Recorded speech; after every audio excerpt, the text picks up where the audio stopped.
وما تدري نفس ماذا تكسب غدا وما تدري نفس بأي أرض تموت إن الله عليم خبير صدق الله العظيم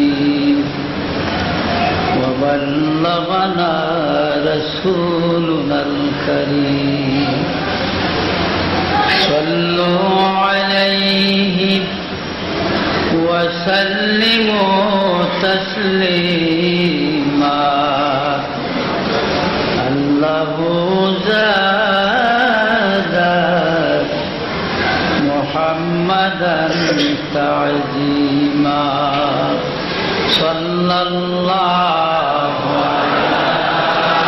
ভিতরে জায়গা আছে এদিকে আমরা যাবে দেব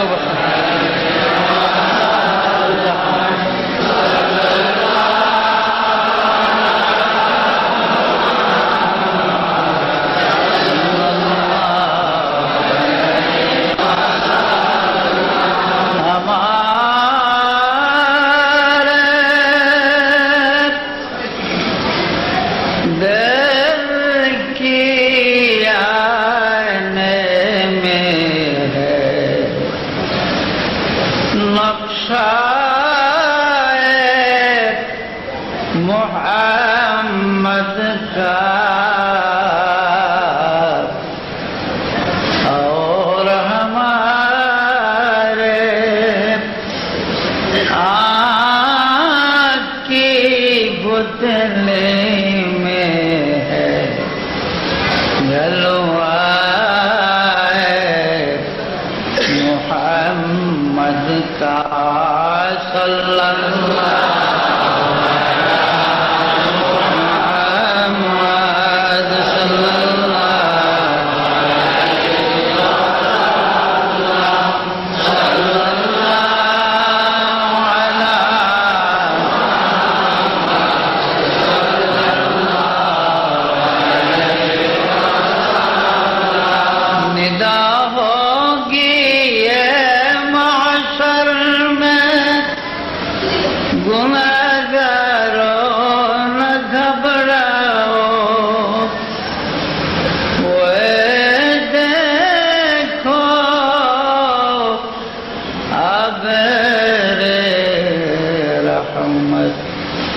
झूम कर उठा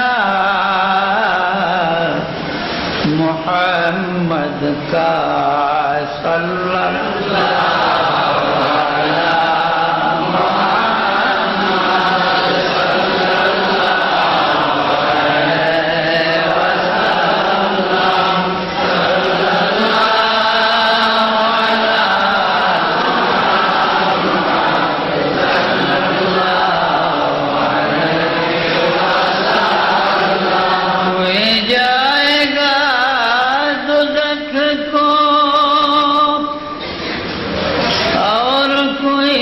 अलैहि जन्नत में जाएगा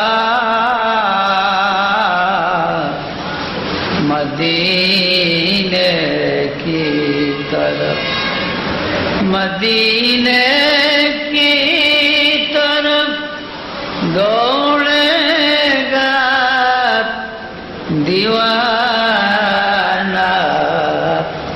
मोहम्मद का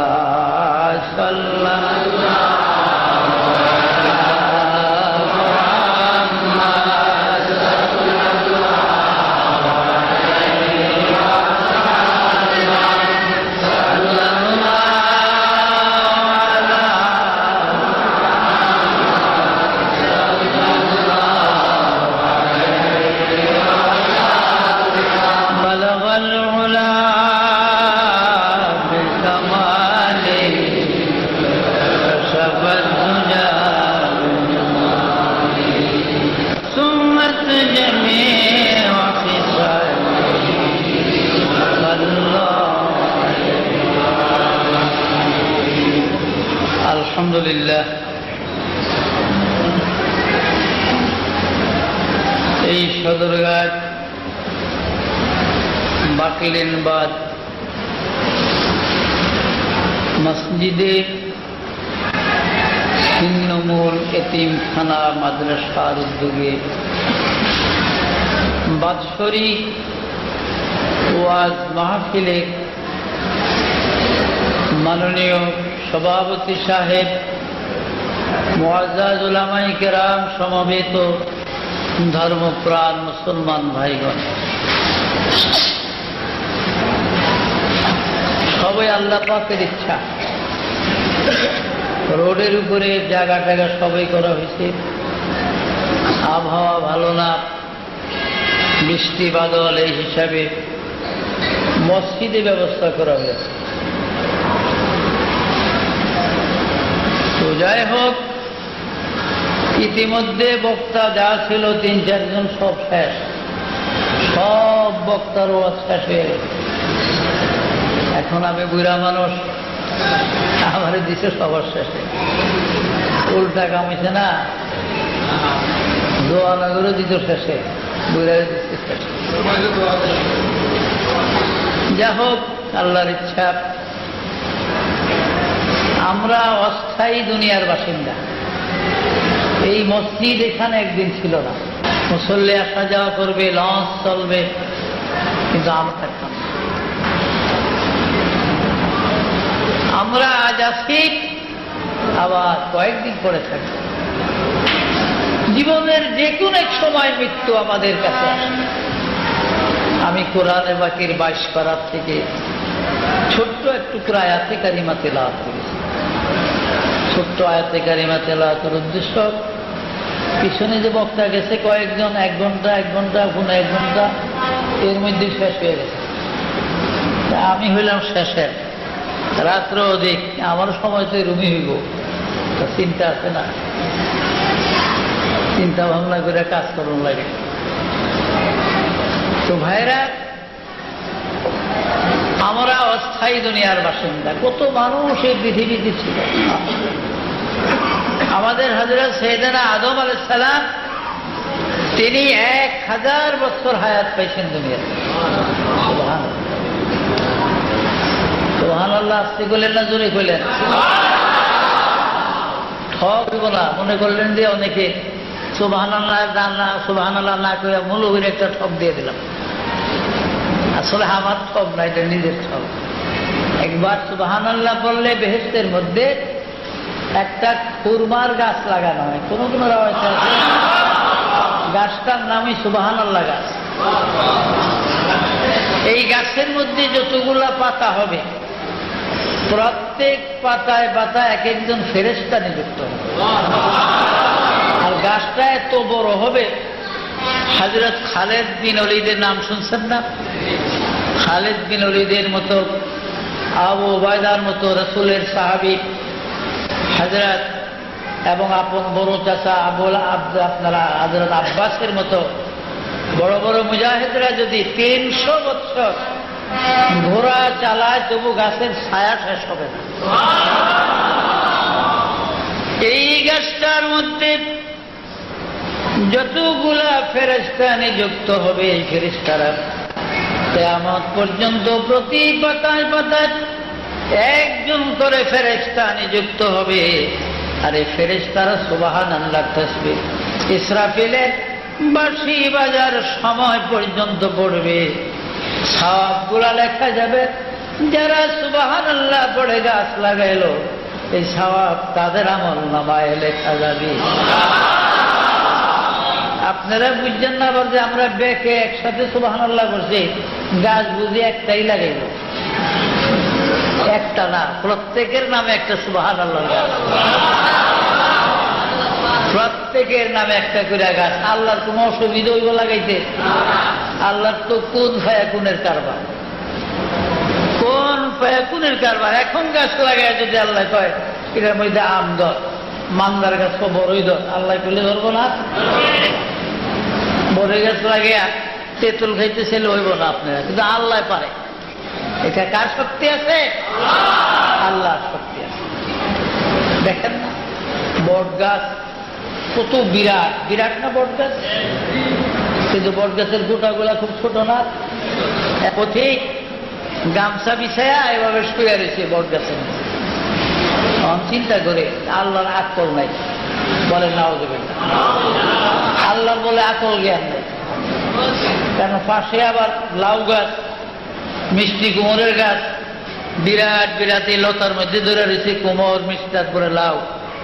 বলে আল্লাহর একবারে এত বিরাট একটা গাছ, এই ছোট্ট ছোট্ট গোটা, আর ওই পাশে লাউ গাছ নিজের শক্তি খাড়াইতে পারে না, কত ঝাঁকা মাকা দিয়া তারে খাড়া করছে, তার মধ্যে বড় বড় লাউ। তো পাখিয়ে ওই বটের গোড়ারে ছিঁড়ছে, খাইছে, একটা হ্যাঁ নাকের ডোবাত করছে, তখন লাভ দিয়ে উঠছে। বলেন আল্লাহর তো বুদ্ধি আছে। আর এরকমই লাউর মতো মিষ্টি কুমড়োর মতন বড় যদি, হ্যাঁ এরকম বড় হয়ে যে আপনার কি বলে দিকে আপনার ওই, আর এই যে শ্রীনগরের মতন বড় বড় মিষ্টি কুমড় যদি এই বট গাছে ধরতো, আর অনেকটা পড়তো, তা আমি শেষ হয়ে যেত। তাহলে আল্লাহ পাকের হিসাব আছে। এই গাছের নিচে মানুষ বিশ্রাম করবে, এখানে মানুষ বসবে, আর লাউ গাছের তলে হয়ে থাকলে চুল দৌড়াইব মানুষ। আমাদের ফেরেশতা নাই, এই ক্ষমতা শুধু মানুষের আছে। বলেন সুবহানাল্লাহ। মানুষের ক্ষমতা আছে। পরীক্ষা করবে জিবরাইল, তাহলে আমাকে আগামী দিন মদিনার মসজিদে চলে যাও। ফজরের জামাত হয়ে গেলে, মুসল্লিরা সব বাইর হয়ে চলে গেলে, একজন বৃদ্ধ মুসল্লি সাদা দাড়িওয়ালা, উনি দেখবে আস্তে আস্তে মসজিদ থেকে বের হয়ে আসে। ওনার সাথে তুমি আলাপ করতে পারো, তোমার যা খুশি। বলে আচ্ছা ঠিক আছে। সকালবেলা পর দিন জিবরাইল মদিনার মসজিদে চলে গেলেন। ফজরের পরে সব মুসল্লিরা চলে গেলেন। একজন বুড়া মানুষ আস্তে আস্তে আসলেন বাহিরি বারিন্দায় আসলেন। জিবরাইল সালাম দিলেন। একজন আগন্তক আরাবিয়ান মানুষের সুরতে জিবরাইল উপস্থিত ছিলেন। তিনি সালাম দিলেন, আবু বকর সালামের জবাব দিলেন। এই বৃদ্ধ লোকটি ছিল কে? হযরত আবু বকর সিদ্দিক রাদিয়াল্লাহু তাআলা। ভাইরা আমার, জিবরাইল একজন ছদ্মবেশী আরাবিয়ানের সুরতে আবু বকরকে জিজ্ঞাসা করে, হুজুর আমি আসছিলাম একটু আপনার কাছে, কি ব্যাপার? আপনি বলতে পারেননি এই মুহূর্তে জিবরাইল কোথায় আছে? প্রশ্নকারীকে জিবরাইল নিজে না, আমার জিবরাইলকে বড় প্রয়োজন ছিল, বিশেষ প্রয়োজন ছিল। জিবরাইল কোথায় আছে আপনি বলতে পারেন কিনা? বলে হ্যাঁ অবশ্যই পারবো, তবে আমার 2 রাকাত নামাজ পড়ন লাগে। 2 রাকাত নামাজ না পড়ে বলতে পারবো না। বলে আচ্ছা পড়েন। মসজিদে যাইবেন তো? না, এখানেই বলবো। খুব ছোট ছোট সূরা দিয়া হযরত আবু বকর সিদ্দিক 2 রাকাত নামাজ পড়লেন। নামাজ শেষ করে আবু বকর দাঁড়াইয়া বলেন, রে পথিক বিদেশি বন্ধু শোনো, আমি সারা পৃথিবীতে কয়েকবার ঘুরলাম, কিন্তু জিবরাইলের সন্ধান পাইলাম না। 7 তমক জমিনের নিচে কয়েকবার ঘুরলাম, জিবরাইল নাই। 7 আকাশ ঘুরলাম, জিবরাইল নাই। আল্লাহর বেহেশতে গোলা কয়েকবার ঘুরলাম, জিবরাইলকে পাইলাম না। শেষ পর্যন্ত নিরুপায় হইয়া আল্লাহর 7টা জাহান্নামের মধ্যে ঢুকে গেলাম জিবরাইলকে খোঁজার জন্য, কিন্তু জাহান্নামের মধ্যে জিবরাইল কোথাও নাই।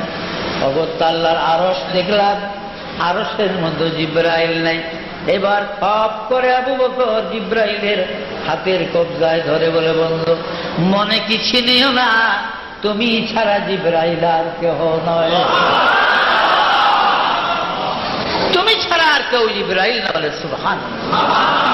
এই আধ্যাত্মিক শক্তি কিসের গুণে, কিসের বলে? নামাজের বলে। কিসের বলে?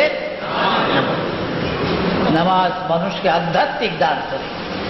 ঢাকা মাদ্রাসা আলিয়ায় আমাদের উস্তাদ মুফতি আমিনুল ইহসান রাহমাতুল্লাহ আলাইহি বুখারীর উস্তাদ ছিলেন।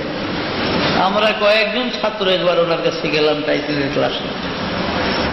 ইসমে আজম और कोई चीज नहीं, दूसरा कोई चीज नहीं, इसमें आजम है। आखिरी रात को जब बंदा बारगाह खुदाबंदी में उठकर नमाज पढ़े और मुनाजात करे, आंख से पानी निकाल रहे, वही है इसमें आजम। बोलें सुभान अल्लाह। আল্লাহর বান্দা নিশির রজনীতে উঠিয়া যখন ওযু করে তাহাজ্জুদের নামাজ আদায় করে, এই তাহাজ্জুদ পড়ে যখন বান্দারা আল্লাহর দরবারে নামাজ পড়ে কান্দে, চোখের পানি ফেলে, আল্লাহর বান্দার নিশি রজনী চোখের পানি হলো ইসমে আজম। বলেন সুবহানাল্লাহ। এই জন্য ছোট সময় আমরা হিন্দু কবি সীতানাথ বসাকের আদর্শ লিপি পড়েছিলাম। কবিতা কিন্তু কবি কিন্তু হিন্দু। কি লেখছিল? অতীব গভীর হয় রজনী যখন, অতীব গভীর হয় রজনী যখন, নীরবে বিভোর নাম জপিও তখন। তাদের যে ঘরে তারা বাস করে, যেখানে তাদের সর্বপ্রথম আদম হাওয়ার তাদের দুইজনের বাসর ঘর ছিল, সেই ঘরটা ছিল মুজদালেফার মধ্যে। বলে সুবহানাল্লাহ। মক্কা শরীফ মুজদালেফায়। এই জন্য হাজিরা 9 জিলহজ আরফাতে অবস্থান করে বিকাল বেলা আদমের কনিষ্ঠ সন্তান মা হওয়ার সর্বশেষ ছেলে শিশের জন্য মুজদালেফায় হয়েছিল। বলে সুবহানাল্লাহ। তাফসীরে হাক্কানীতে আছে, বগবী জামে সগীর, মওলুদে আরুস বিভিন্ন কিতাবে আছে, শিশের জন্ম হয়েছিল মুজদালেফায়। আদম নবী দুনিয়াতে 1000 বছর হায়াত পাইছে। কয় হাজার বছর? আমার দাদাই কয় হাজার বছর পাইছে? আমরা তার দাদায় 1000 বছর কারো দাদা হায়াত পাইছে?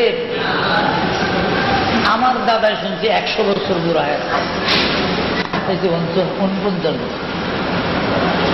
আমার বয়স 63, বাবাই বাঁচছে মাত্র 49 বছর। আদম আলাইহিস সালাম দুনিয়াতে কয় হাজার বছর হায়াত পেয়েছিলেন? 1000 বছর। আজকে 8500 বছর তিনি কবরে।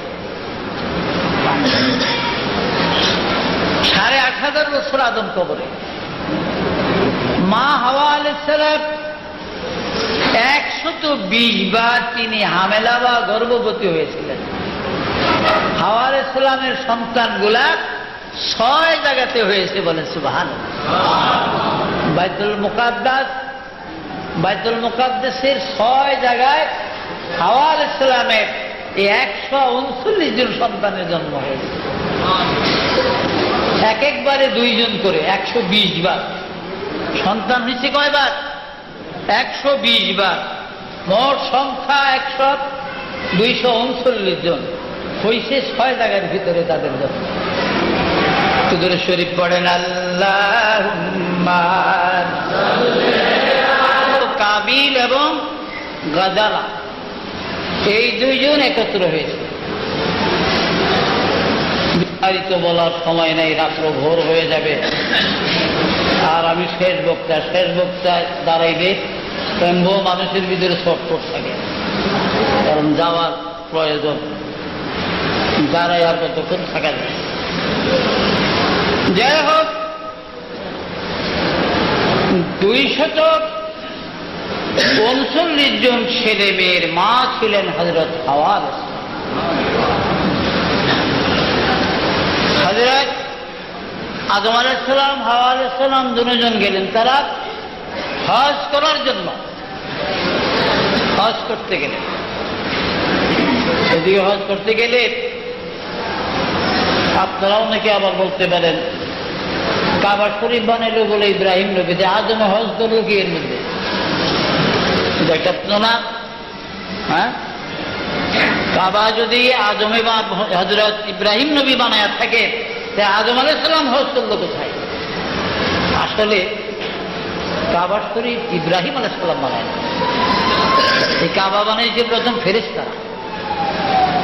তায়েফের মধ্যে একটা জায়গা আছে ওয়াদি মুহাররম নামে। তায়েফের বিমানবন্দর থেকে 8.5 মাইল দক্ষিণ দিকে গেলে বনু সাদ কবিলা, বিবি হালিমার বাড়ি। হালিমার বাড়ির থেকে 6 মাইলের কিছু বেশি হবে দক্ষিণ পশ্চিম কর্নারে গেলেন।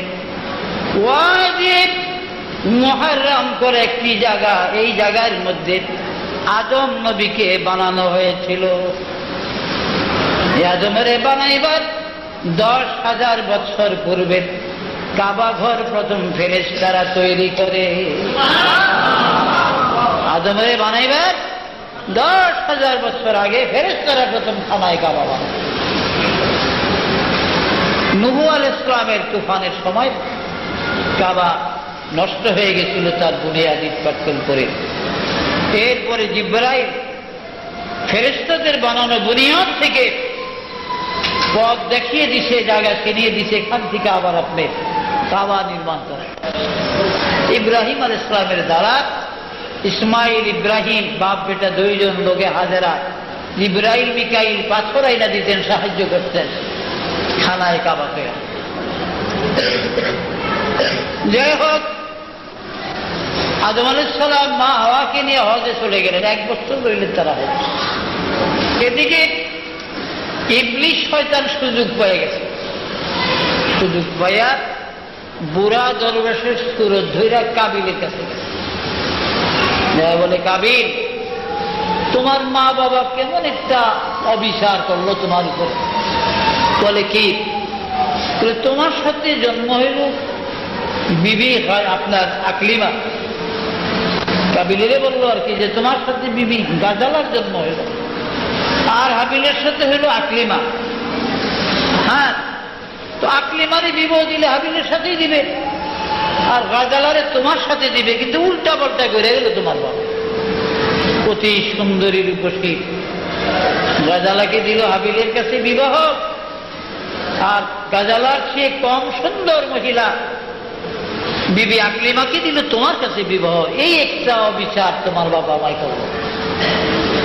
বলো, হুজুর ঠিকই তো করছে, এখন কি করা? বলে, করার কিছু নেই, আমার কাছে একটা বুদ্ধি আছে। এই যে পাথরটা দেখো না, এই পাথরটা লইয়া যাও। এই পাথরটা নিয়ে ওই যে হাবিল বসে আছে পাহাড়ের কিনারায়, গিয়া তার মাথার উপরে জোরে এভাবে ছাইরা দাও, পাথরটা বিশার হয়ে যাইব। বউ দুজন তোমার হয়ে যাইব, আকলিমা হইব, গাজালা হইব। ইবলিস শয়তান এই বুদ্ধি দিয়ে দিল কারে? কাবিলের। ছোট ভাই কাবিল গিয়ার কোনো কথা নাই, কারণ ভাইয়ে যে মইরা যাবে এটা জানে না। পাথরটা মারলে যে মরাটা বুঝে না তাদের। গিয়া পাথরটা ছাইরা দিছে, আরে মাথা ফেটে রক্ত বের হয়ে হাবিল জড়ি পড়ে মরে গেছে। কিরে কি হইল? এগুলি কি পড়ে? রক্ত যে লাল রক্ত, নামও জানে না। ভাইয়ের শরীরে রক্তগুলা কাবিল 2 হাতে কাছিয়ে কাছিয়ে মুখে রক্তগুলো নিজের মুখে মাখলেন, মাথায় গুলা নিজের মাথায় মাখলেন, শরীরে রক্ত নিজের শরীরে মাখলেন। এইভাবে গালের সঙ্গে গাল লাগাইয়া ভাইয়ের মুখের সাথে মুখ লাগাইয়া কাবিল কান্দে, ভাইরে ওই বুড়া লোকটার কথায় তোমার মাথায় পাথর মারলাম, তুমি কেন এই অবস্থা হইলাম? একটু কথা বলো ভাই, আমি তো কোনো অপরাধ করি না, আমার সাথে কথা বলো। কিন্তু ভাই যে মরে গেছে এটা কাবিল জানে না।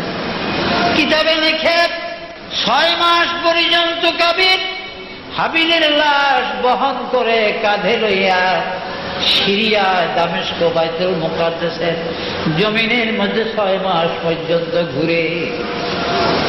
6 মাস পর্যন্ত ভাইয়ের লাশ কান্দে করে ঘুরে ঘুরছে কাবিল। আর কান্ত, ভাই রে তুমি যে এমন হইবার, এত নিঠুর হয়ে যাইবার, আমার সাথে কথা বলবো না অভিমান করে। যদি জানতাম ওই দরবেশের কথা, আমি পাথর মারতাম না। কিতাবে লেখে 6 মাস যখন হয়ে গেছে, আদম হাওয়া তো জানে না তারা দুজন মক্কায়। এদিকে আল্লাহ পাক 2 জন ফেরেশতা কাকের সুরত করে পাঠিয়ে দিলেন। 2টা কাক ঠোকরা ঠুকরি করে, একটা কাক মরে গেলে আরেকটা জীবিত কাকটা মরা কাকটার উপরে কতগুলি খড় কুটা মাটি আনিয়া যখন ঢাকতে শুরু করেছে, এবার কাবিল বুঝলো তাহলে আমার ভাইয়ের ওই অবস্থা হয়েছে। আমার ভাইয়ের এই অবস্থায় হয়েছে। তখন এই বাবারা সিরিয়ার জাবানা সোয়াদের উপরে কাবিলের খেয়াল, আমার ভাইকে আমি এমন উঁচা জায়গায় রাখবো যে পৃথিবীর কারো কবর যেন অত উঁচা জায়গা আর না হয়। সিরিয়ার কালো পাহাড় বা জাবালা সোয়াদের উপরে উঠাইয়া পাথর মাটি আনিয়া ভাইকে শোয়াইয়া ওইভাবে যেই নিয়মে কাকটাকে শোয়াইছে এই নিয়মে হাবিলকে শোয়াইয়া কাবিল তার ভাই হাবিলকে কবর দিয়া দেয়।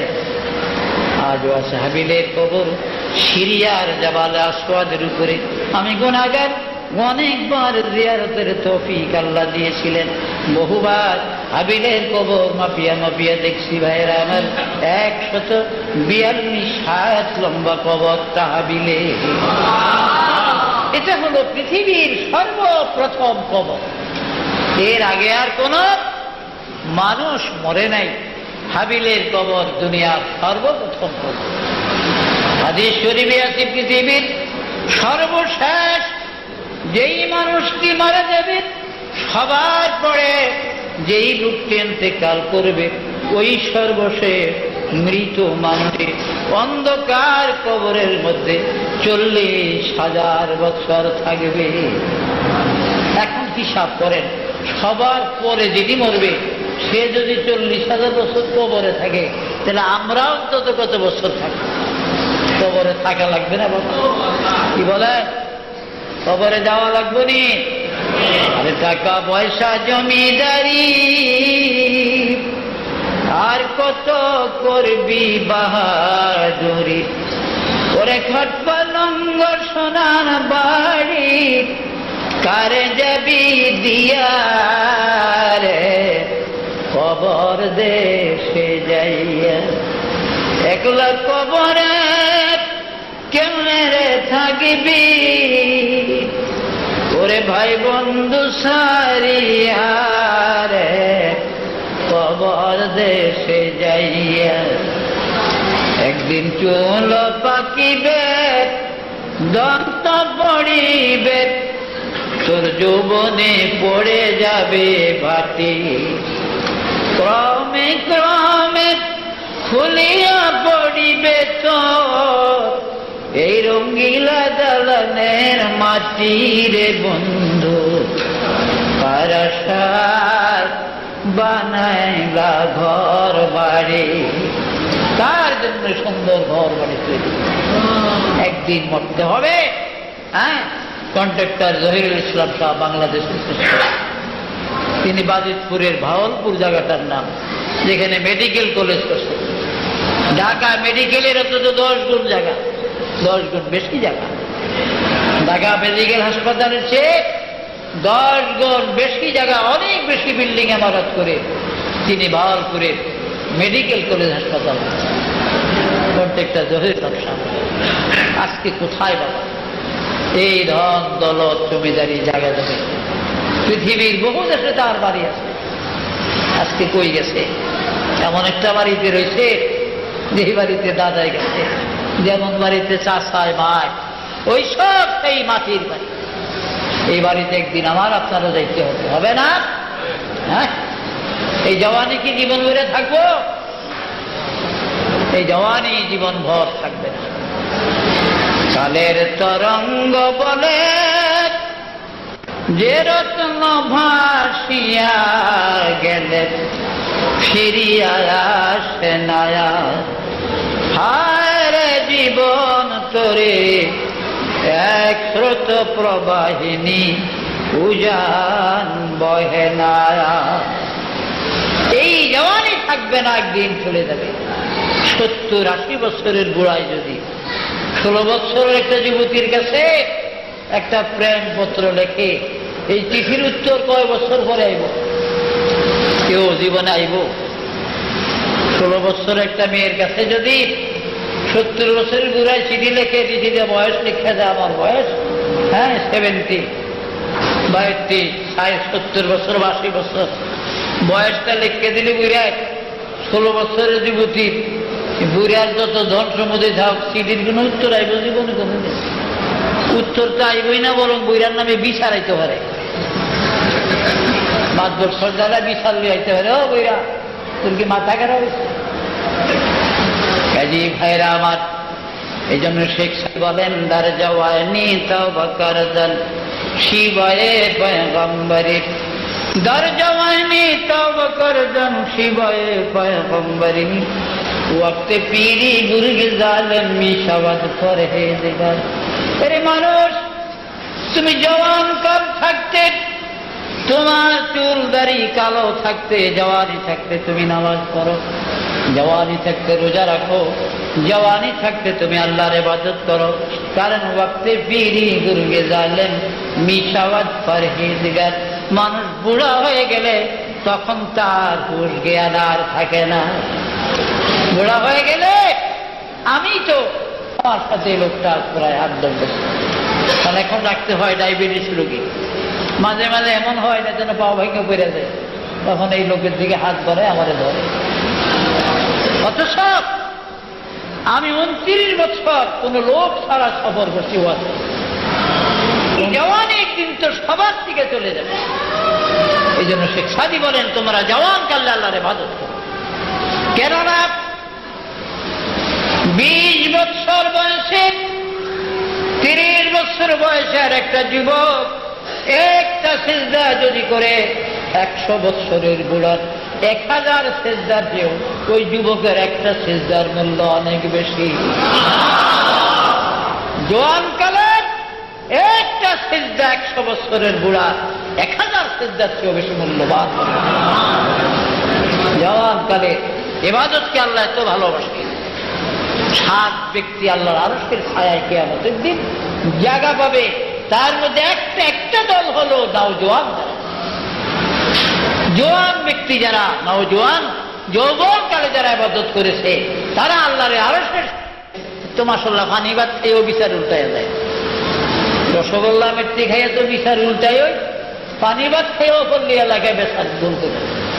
হ্যাঁ, মাছ ধরাইতে গরিবের কেউ তো বিচার তো মাদ্রাসা আমরা তো খাই দুগা পানি ভাত, তো দেখ পাইতাম না খেয়ে, এই দুগা পানি ভাত খাইও বিচারেরা উড়িয়ে যায়। কিন্তু ওই বিচারক ইমামুল আদেল যাকে বলা হয়, যিনি ন্যায় বিচারক, তিনি আল্লাহর আরশের ছায়ায় জায়গা পাবে যেদিন ইয়াউমা লা ইয়াযিল্লু ইল্লা যিল্লুল আরশ, আল্লাহর আরশের ছায়া ছাড়া কোনো ছায়া থাকবে না। সেদিন 7 কিসিমের মানুষ আল্লাহর আরশের ছায়ায় জায়গা পাবে। তার মধ্যে প্রথম লোকটা হলো ইমামুল আদেল ন্যায় বিচারক, আর শেষ ব্যক্তি হলো ওই যুবক, যেই যুবক জোয়ান কালে আল্লাহর ইবাদত করে। বলে সুবহানাল্লাহ। আমার নওজোয়ান ভাইরা, নামাজ পড়বেন, দুনিয়ার যেখানে থাকেন নামাজ পড়বেন। এই যে কামাই কইরা কার জন্য নেন, কে খাবে? আপনার কামাই রোজগারের ভিতরে কত লোক অংশীদার, জীব জানোয়ার, পশু পাখি, হাঁস মুরগি খায় না আপনার বাড়িতে? সকালবেলা গাছের থেকে যে একটা শালিক পাখি নাকি কাকাই সব খায়, আপনার রোজগারের ওই ভাত টাত করে আছে। কিন্তু আপনার আমল, আল্লাহ বলেন মান আমিলা সম্পদ তোমার। বন্ধুরা, আপনার রুহুটা বাহির হওয়ার সাথে সাথে যত সম্পত্তির মালিক আপনি ছিলেন, ব্যাংকের যত টাকার মালিক আপনি ছিলেন, আপনি মৃত্যুর সাথে সাথে রুহুটা বের হওয়ার সাথে সাথে মালিকানার থেকে আপনি খারেজ হয়ে গেলেন। আপনার টিপ দস্তখত আর কোনো কাজে লাগবে না। আপনার লাশ কবরে রাখার আগেও আপনার স্ত্রী, আপনার ছেলে মেয়েরা সম্পদ বিক্রি করতে পারবে। লাশ কবরে দেওয়ার আগেও আপনার সম্পত্তি তারা বিক্রি করতে পারে। যেহেতু এখন আর আপনি মালিক নাই, 2 ছেলে 4 মেয়ে স্ত্রী থাকলে তারা সবাই মালিক হয়ে গেছে। এই জন্য ভাইরা আমার, সময় এখনো আছে, কয়দিন বাঁচবো আমরা। আরে সাদ্দাত এত বড় বাদশা ছিল, সেও তো নাফরমানি করে থাকতে পারে না। আমি সাদ্দাদের বেহেশত দেখি নাই, তবে বেহেশতের এরিয়াটা দেখি। দুনিয়ার সবচেয়ে উঁচা মসজিদ হলো মসজিদুল আকসা। আরো বড় মসজিদ থাকতে পারে, কিন্তু এত উঁচা মসজিদ আর নাই। এই ভিটির থেকে 72 হাত উঁচা হলো মসজিদুল আকসা। পৃথিবীতে 72 হাত উঁচা কোন মসজিদ নাই। মসজিদ নির্মাণ করলেন। মসজিদুল আকসা যে মসজিদটা এত বড়, 25,000 মুসল্লি এক জমাতে নামাজ পড়তে পারে। মসজিদুল আকসার হেরেমের চারদিকে সুলাইমান নবী পাথরের 4টা দেওয়াল নির্মাণ করেন জিন পড়ে দাও দরবের দ্বারা। কারণ বা সুলাইমান দাদে মুলকে সরওয়ারে, বা সুলাইমান দাদে মুলকে সরওয়ারে, খুদমতি খাতিমার দেওয়া পরে, খুদমতি খাতিমার দেওয়া পরে। আল্লাহ পাক সুলাইমান নবীকে মুজিজা স্বরূপ একটা আংটি দান করেছিলেন। এই আংটির দ্বারা সুলাইমান নবীর বাইতুল মুকাদ্দাসের শহর মসজিদুল আকসা এবং হেরেমের 4টা পাথরের 4টা দেওয়াল নির্মাণ করে জিন পরিদের দ্বারা। কারণ তিনি যখন আংটি হাতে ব্যবহার করতেন তখন লক্ষ লক্ষ জিন পড়ি তার সামনে হাজির হয়ে যেতেন আর বলতো, হুজুর হুকুম করেন কি কাজ করবো। বলেন সুবহানাল্লাহ। আমরাও তো কত আংটি ব্যবহার করি, কিছু বাধ্য হয়। আমি ইংরেজি 1962 সালে বাগদাদ থেকে একটা জমরুদ পাথরের আংটি খরিদ করেছি। বলেন সুবহানাল্লাহ। যেমন সদাহাজারত নেজা ফেরাউনেরা, সদাহাজারত নেজা ফেরাউনেরা, দর্শ কস্তিয়াদ মুসাবায়ে কাসা। আল্লাহ পাক মুসা নবীকে মুজিজার একটা লাঠি দান করেছিলেন। এই লাঠির মধ্যে এমন আজমত বরকত ছিল।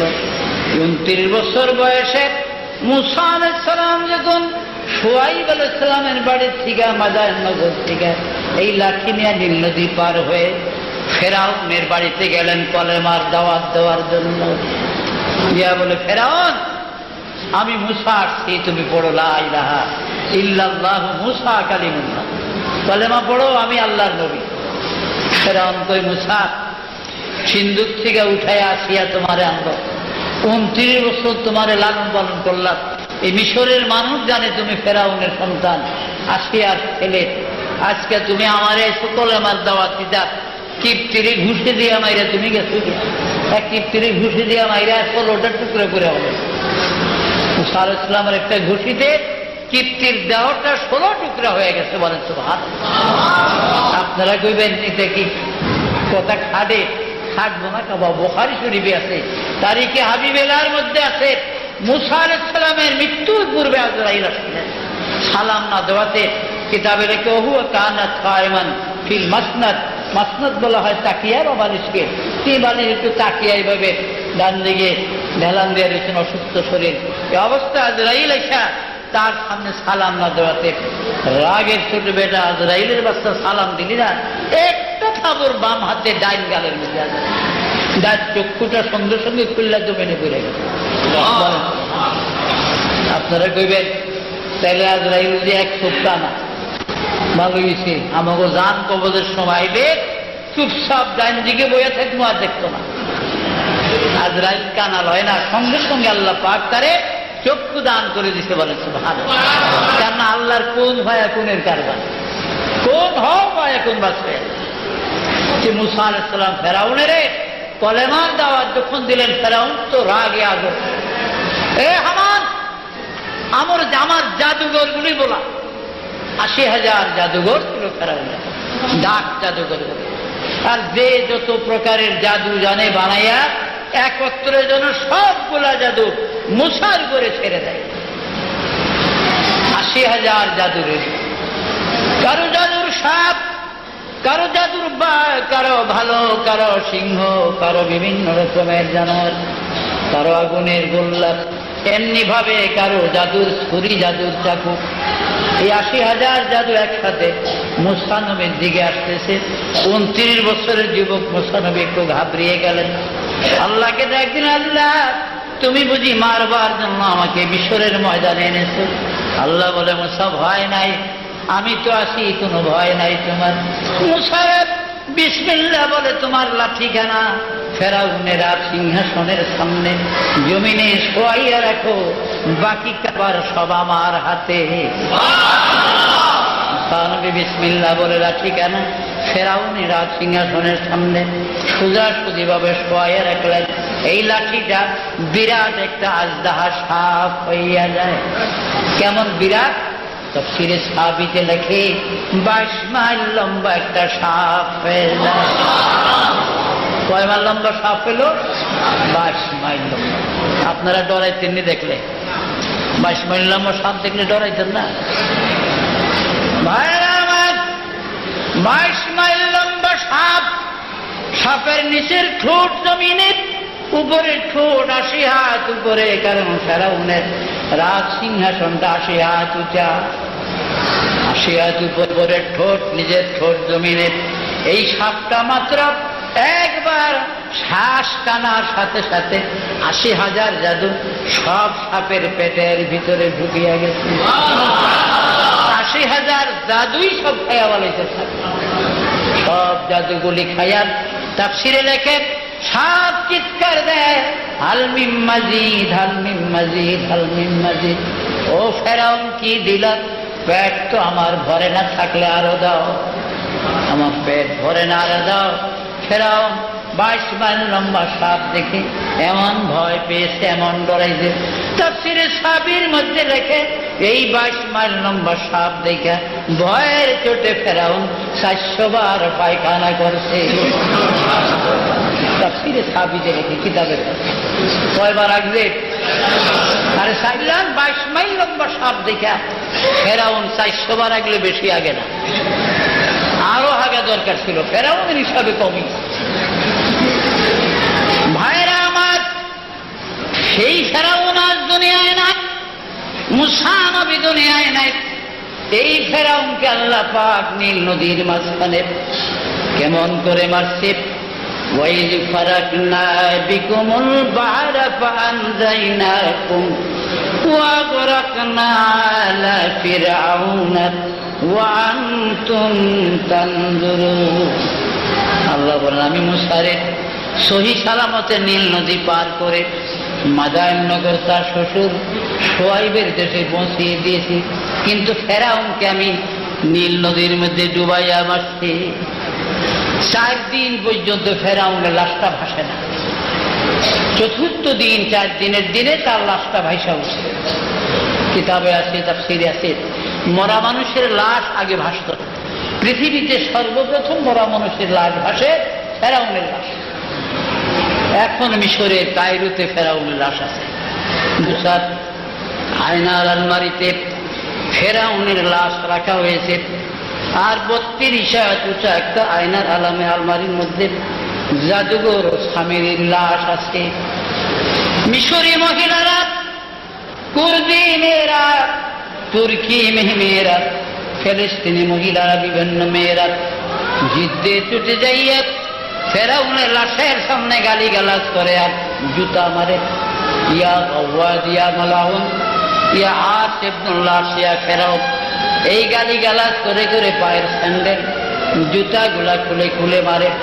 15 হাত দূরের থেকে মারে, 15 হাত দূরে দেওয়ার। কিন্তু আয়নার আলমারির সঙ্গে বাবা জালি লাগানো আছে, জুতাগুলার জালি লেগে লেগে নিচে করে ভিতরে লাগে না। এই জুতাগুলা তারা আর পায় দেয় না। যে আল্লাহ দুশ্মন ফেরাউনের গায়ে জুতা মারছি, যত 1000 টাকার জুতা হোক, দামের জুতা হোক, মিশরীরা, বিভিন্ন মহিলারা, পুরুষরাও যারা জুতাটা একবার মারে বাইর থেকে, এই জুতাটা তারা ফিরে আর হাতে তুললা নেয় না, ফায়দা। এগুলি আবার একেবারে ফালা যায়।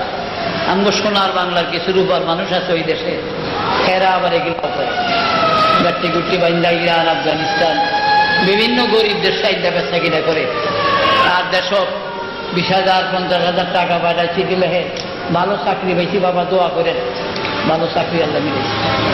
এগুলো আমি নিজের চোখে দেখা।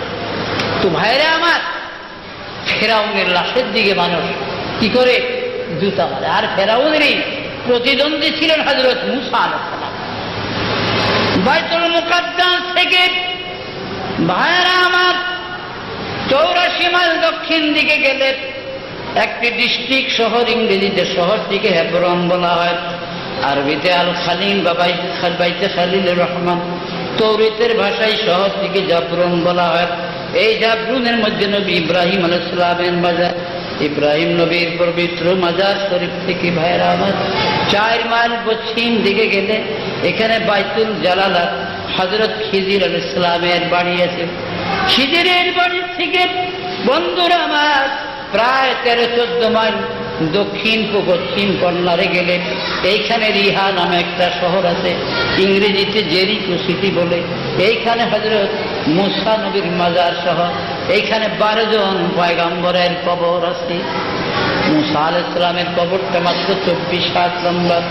জিরে হাফিজ নামে একজন নবীর কবর আছে, এই কবরটা 87 হাত লম্বা।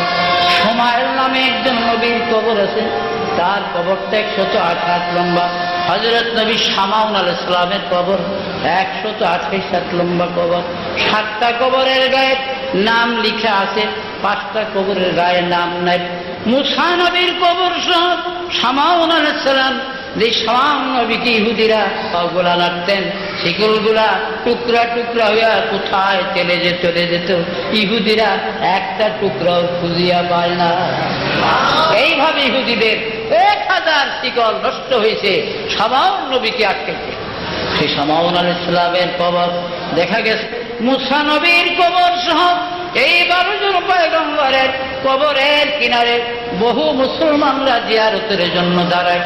জিয়ারতের জন্য দাঁড়াইয়া সূরা ফাতিহা পড়ে, সূরা ইখলাস পড়ে, বিভিন্ন দুরূদ শরীফ পড়ে, কোরআনের আয়াত পড়ে, 2 হাত তোলে, মুনাজাত করে আল্লাহ।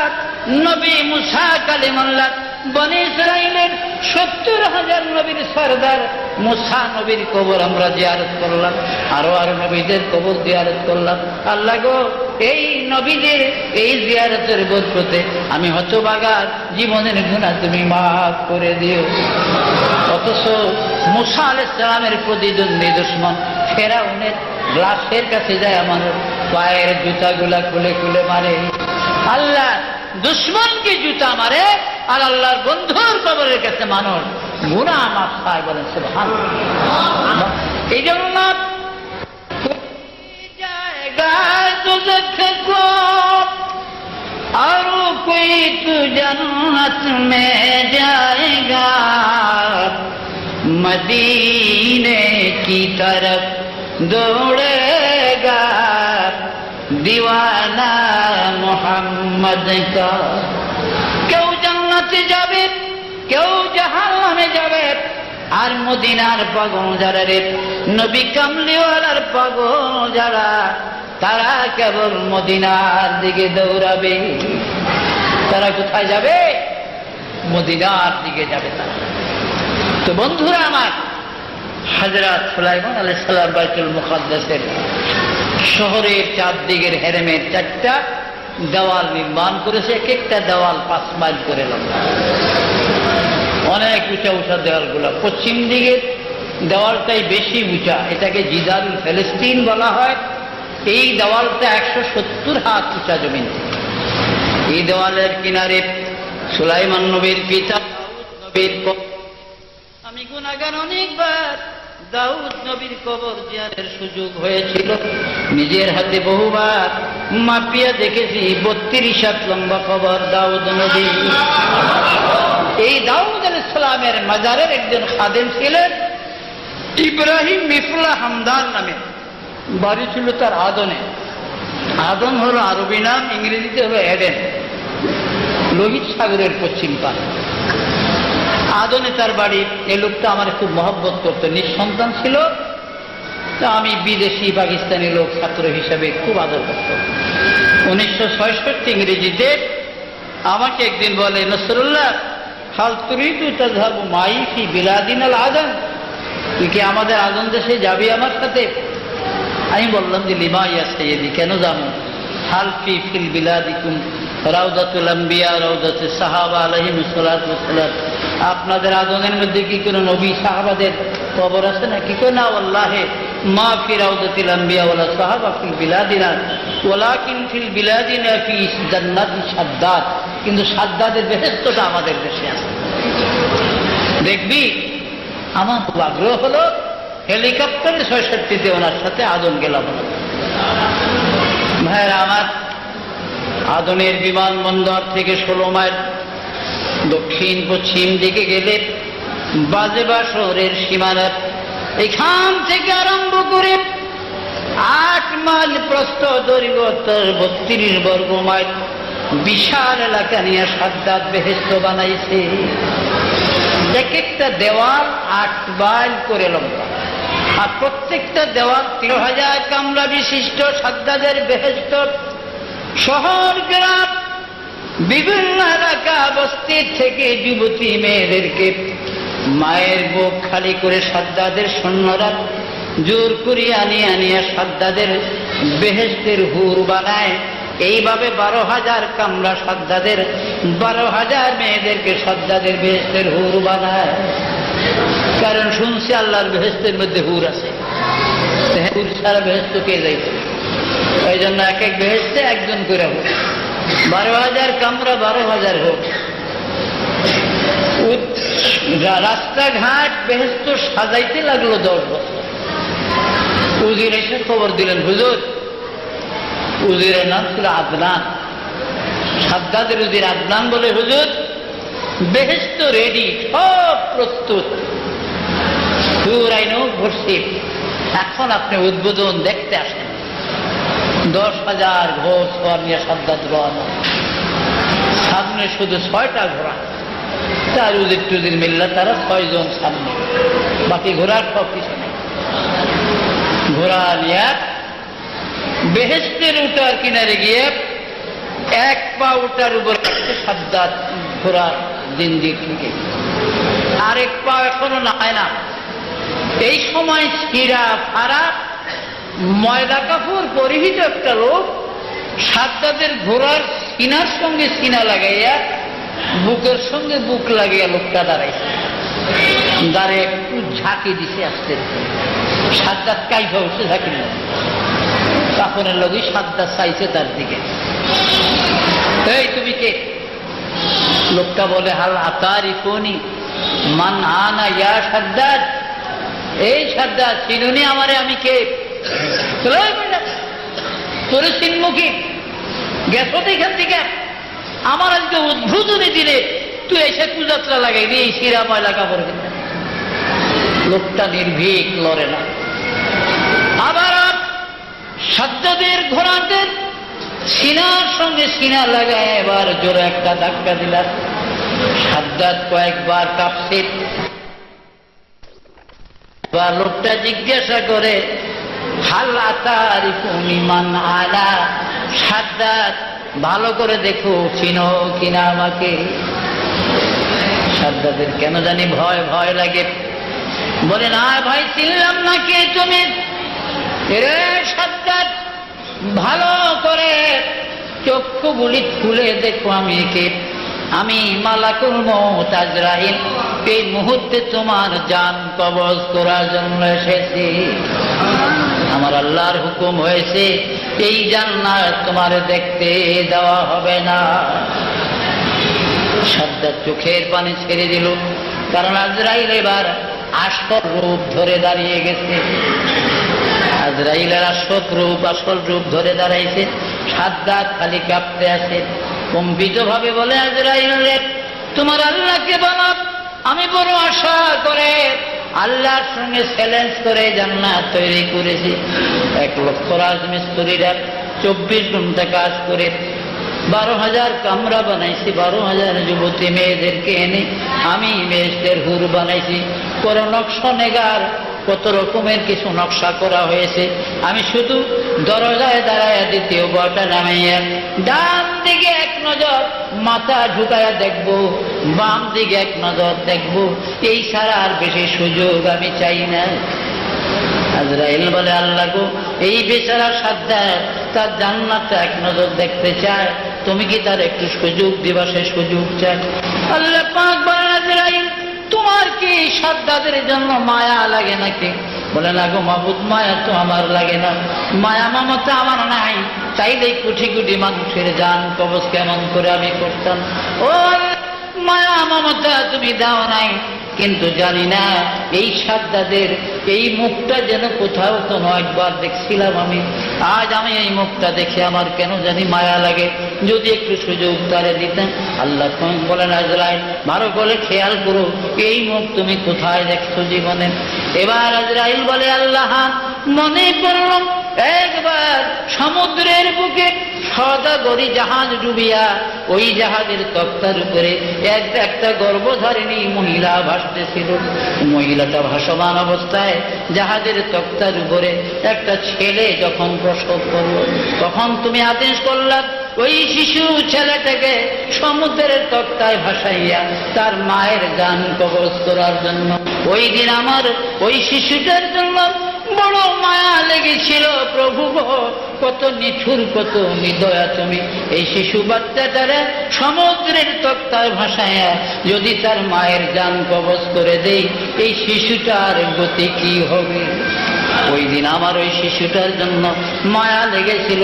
আর জানি না কেন জানি আজ সাদ্দাদের মুখ দেখে আমার মায়া লাগলো। আমার আল্লাহ বলেন, আজরাইল, ওই শিশুর কথা যদি রে সত্যি তোর স্মরণ থেকে থাকে, তাহলে আর দেরি করিস না, সাদ্দাদের জান কবজ করে দে। কারণ সেই শিশু ছিল রে এই বেঈমান সাদ্দাদ। আমি তক্তা ভাসিয়ে ভাসিয়ে আমার কুদরতে আদনের জঙ্গলের কিনারে আমি এনে দিলে একটা বাঘিনী, তার বাচ্চা মরে গেছে, বাচ্চা নাই, বুক ভরে দুধ, বাঘটা খালি ছটফট করে, দুধ কাকে খাওয়াবে?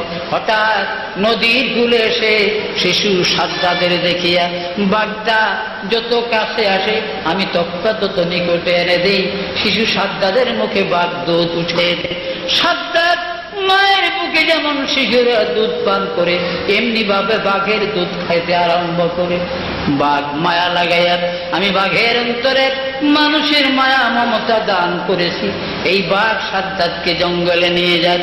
মায়ের মতো শিশুকে যেভাবে মা পালন করে, এইভাবে বাঘ একদিন, 2 দিন নয়, 13টি মাস পর্যন্ত আমি বাঘের দুধ খাওয়াইয়া এই বেঈমান সাদ্দাদের লালন পালন করেছি।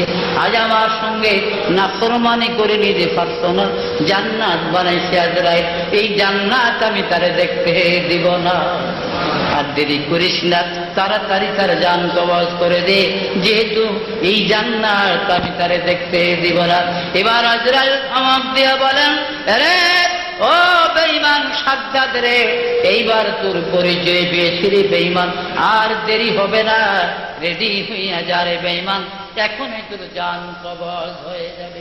আজরাইল আলাইহিস সালাম রূহটা কবজ করে নিয়ে যায়। সাদ্দাদের খালি খাসাটা দরজার মধ্যে পড়ে থাকে। কাজে বন্ধুরা আমার, বলে না আজকাল গান আসেনি, মা আমার সাধ না মিটিল, আশা না ফুরিল, সকলই ফুরায় যায় মা। মার কাছে আশার গান। আরে মাই তোর কি স্বাদ মিটাইব? মাই তো স্বাদ মিটিয়ে যাইতে পারতো না দুনিয়া, মাই তো মইরা দেবে। একমাত্র মানুষের স্বাদ, মানুষের আশা পূরণ করতে পারে কে? আল্লাহ। কাজী ভাইরা, আসল আশা কি দুনিয়া না পরকাল? আশার জায়গা কোনটা? পরকাল হলো। এটা তো কিছু না, এটা না, দুনিয়াটা কিছুই না, এটা একটা টার্মিনাল, এটা একটা প্ল্যাটফর্ম, এটা একটা বাস স্টেশন। বাস আসলো, সরে চলে গেলাম, লঞ্চ আসলো, লঞ্চে উঠলাম, টার্মিনাল পরে লোকে লোকে বরিশাল, চাঁদপুর করে মত। সুতরাং এই দুনিয়াটা একটা টার্মিনালের মতো, এখানে মানুষ আসবে, আবার গন্তব্যস্থলে চলে যাবে। কাজী ভাইরা আমার, কবরে গেলে বিপদ আছে, মুসিবত আছে। ওই মুসিবতের জন্য প্রয়োজন নিজের একটা নেককার দিনদার পরেজগার সন্তান, হাফেজ কোরআন, আলেম ছেলের প্রয়োজন আছে। টাইটেল পড়েছি আমরা, আমাদের উস্তাদ ছিল তাফসীরে কাশফের উস্তাদ ছিলেন হাফেজি কোরআন ছেলে। একবার যদি মার কবরের কিনারে, বাবার কবরের পারে দাঁড়াইয়া একবার যদি বলে আলহামদুলিল্লাহ, আল্লাহ পাক আলেমের ইজ্জতের খাতিরে, হাফেজি কোরআনের ইজ্জতের বরকতে তার কবরবাসী মা বাবার কবর আযাব 40 বছরের জন্য মাফ করে দেয়। বন্ধুরা আমার, তাফসীরে আপনার হক্কানির মধ্যে আছে, জাগির রাখতে তারা তালিবে ইলমকে যারা খাওয়ায়, যারা যত্ন করে এই ছেলেরা বড় হয়ে একদিন যখন তার লজিং মাস্টার অথবা দানকারীদের কথা স্মরণ করে যারা দান করছেন চিনে না, নাম জানে না, তাকে কেউ মরে গেছে, কেউ বেঁচে আছে, কারো বাড়ি অনেক দূরে। কিন্তু যখন ছেলেরা বড় বড় আলেম হইয়া দোয়া করে, আল্লাহ গো আমি অমুক জায়গায় 3খানা মাদ্রাসায় খাইছি, সেখানে হাফেজ হয়েছি, আলেম হয়েছি, যারা যারা এই মাদ্রাসায় সাহায্য করেছে, টাকা পয়সা দিছে, আল্লাহ তুমি আজ তাদের কবরে সাহায্য করো, আল্লাহ তুমি তাদের কবরে মাফ করে যাও। আল্লাহ তারা যদি সাহায্য না করতো, আমার মতো গরিবের ছেলে একটা এতিম বাচ্চা কোনদিন এই মাদ্রাসায় পড়ে হাফেজ আলেম হইতে পারতাম না। তাফসীর হক্কানির মধ্যে আছে, আল্লাহ সঙ্গে সঙ্গে ওই আলেমের হাফেজের দোয়া কবুল করে, বলেন সুবহানাল্লাহ।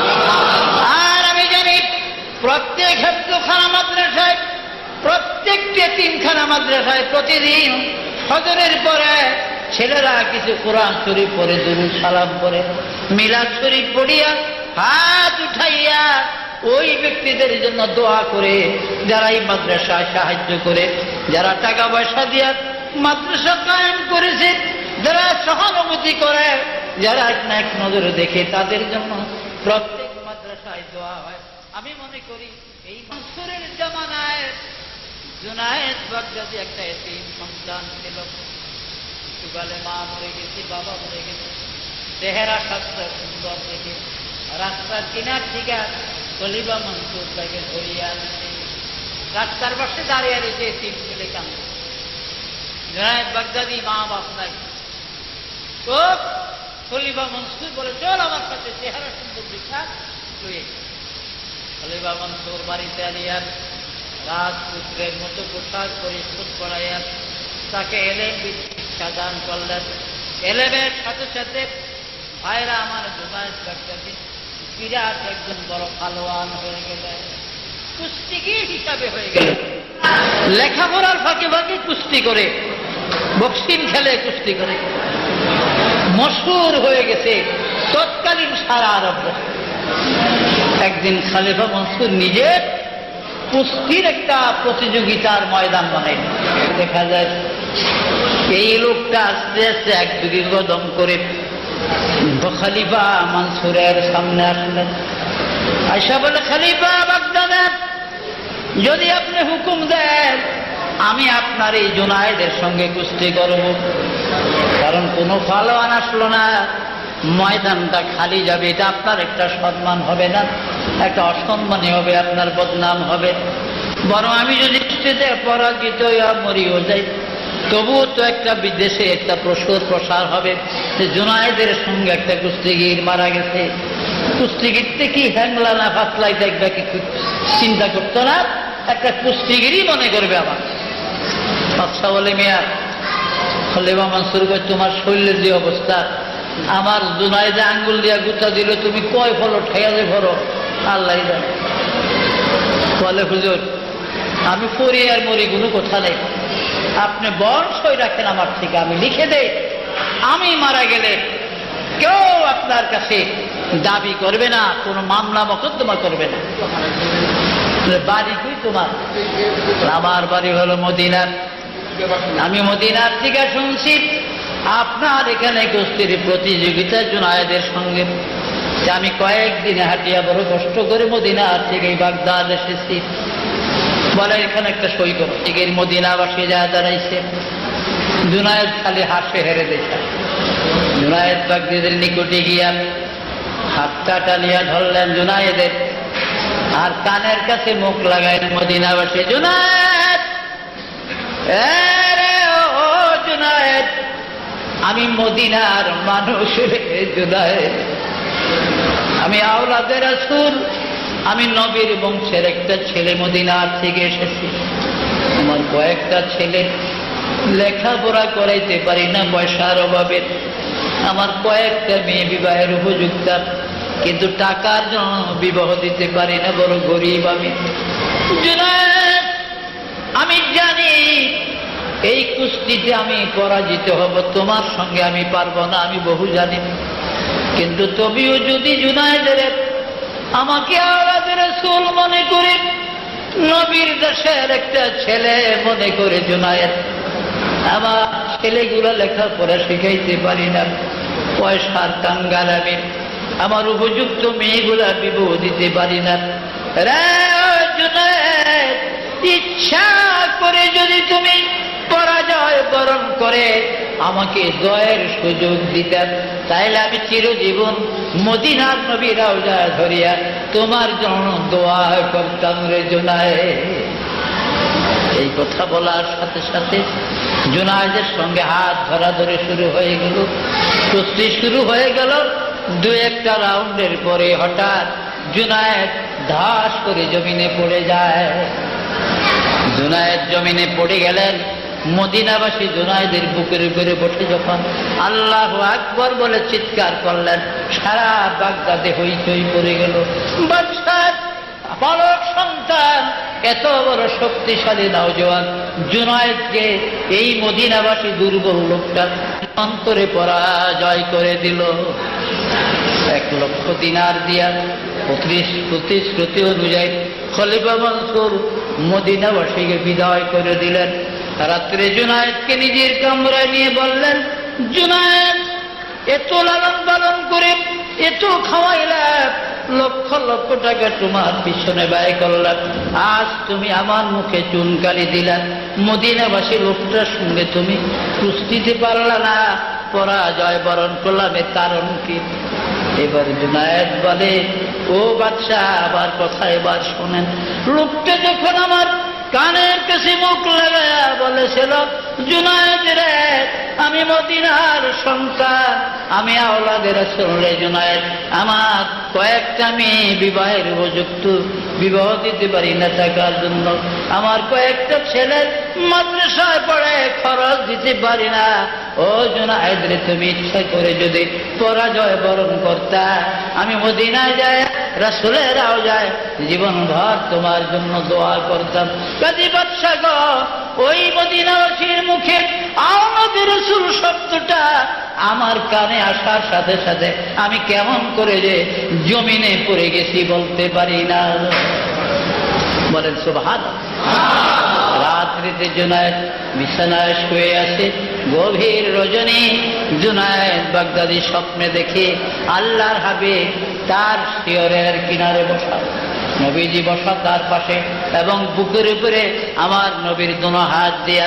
রাসূল বলেন, জুনায়েদ রে, আজকে কুস্তির ময়দানে আমার আওলাদে রাসূলকে, আওলাদে রাসূলের নাম শুনে আমি নবীর মহব্বতে তুই ইচ্ছাকৃত পরাজিত হইয়া 1 লক্ষ দিনারের সুযোগ মদিনাবাসীকে দান করলি।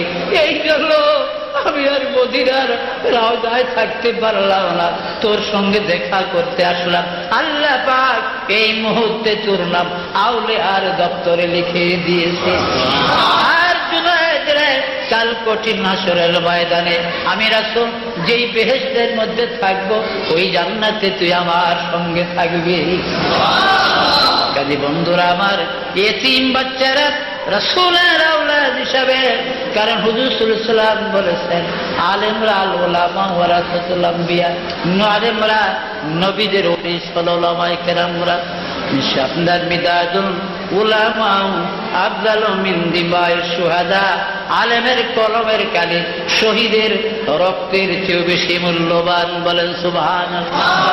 এই মাদ্রাসার এতিমখানা ছিন্নমূল এতিমখানা মাদ্রাসার জন্য আমি 1000 টাকা চাইলাম। রব্বির হামহুমা কামা রব্বায়ানি সগীরা, রব্বির হামহুমা কামা রব্বায়ানি সগীরা।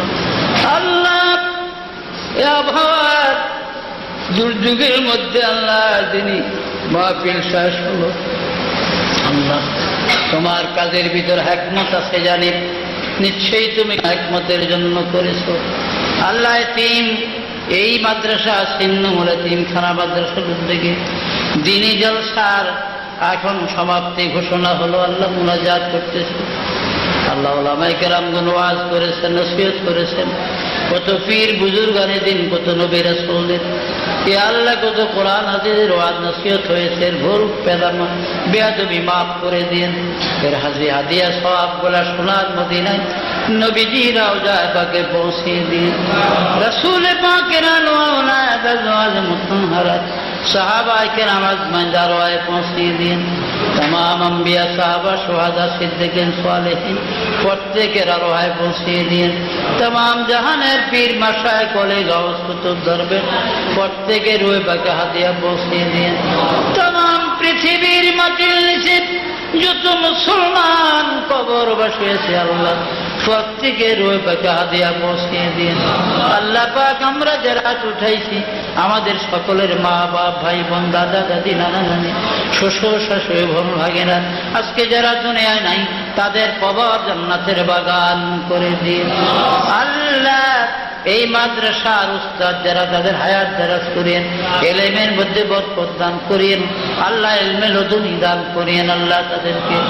আল্লাহ যারা মাদ্রাসায় পড়ে এই ছিন্নমূল এতিম যারা মাদ্রাসার ছাত্র যারা আল্লাহ তাদেরকে হায়াত দারাজ করিয়েন, রোগ শোক বিমার আজাব থেকে তাদের হেফাজত করিয়েন আল্লাহ। তাদের রিজিকের ব্যবস্থা এই ঢাকা রাজধানী এলাকার সদরঘাট এলাকার বাকরের মাঝে ঢাকার এই এলাকার মুসলমানদেরকে তৌফিক দিয়ে দান করার জন্য আল্লাহ যারা যাদের দানে যাদের টাকায় যাদের মহব্বত যাদের পয়সায় এই মাদ্রাসা চলতেছে আল্লাহ আপনি তাদেরকে ভালোবাসেন, আপনি তাদেরকে মহব্বত করেন আল্লাহ। যারা ব্যবসায়ী তাদের ব্যবসার মধ্যে বরকত দান করেন, যারা চাকরিজীবী তাদের চাকরির মধ্যে বরকত দান করেন আল্লাহ। যারা শিক্ষকতা করে তাদের শিক্ষার মধ্যে বরকত দান করেন আল্লাহ। যারা লেবার আল্লাহ যারা কষ্ট মৃত্যু আমাদের সামনে দাঁড়াবে প্রভু